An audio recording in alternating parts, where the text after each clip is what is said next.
មេកុយចេញបញ្ជាឲ្យមន្ត្រីកុយតាមព្រំដែនទប់ស្កាត់ឲ្យបានម៉ឺងម៉ាត់នៅការប៉ុនប៉ងលួចនាំចូលផ្លែទុរេនពីថៃចូលមកកម្ពុជា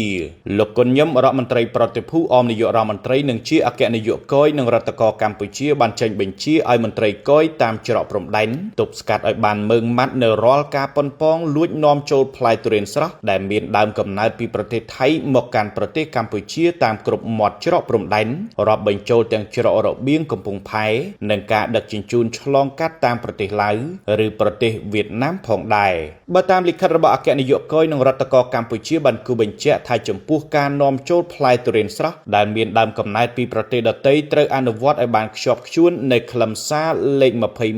210725 អករ ចុះថ្ងៃទី13 ខែឧសភាឆ្នាំ2025ជាពិសេសការតម្រូវឲ្យមានភ្ជាប់មកជាមួយនៅវិញ្ញាបនបត្រភូតគាមអនាម័យពីប្រទេសនាំចេញសូមជម្រាបថាផ្លែទុរេនស្រស់ដែលមានដើមកំណើតមកពីប្រទេសថៃជាទំនិញហាមឃាត់ដាច់ខាតលើការនាំចូលមកកាន់ប្រទេសកម្ពុជាយ៉ាងណាកន្លងមកនេះអគ្គនាយកដ្ឋានកុយនិងរដ្ឋកោកម្ពុជាធ្លាប់បានគូបញ្ជាក់ឲ្យថាមុខទំនិញដែលមានប្រភពដើមពីប្រទេសថៃដែលរួមមានដូចជាបន្លែនិងផ្លែឈើប្រេងឥន្ធនៈនិងឧស្ម័នឥន្ធនៈត្រូវបានហាមឃាត់ដាច់ខាតមិនឲ្យមានការនាំចូលមកកម្ពុជាឡើយ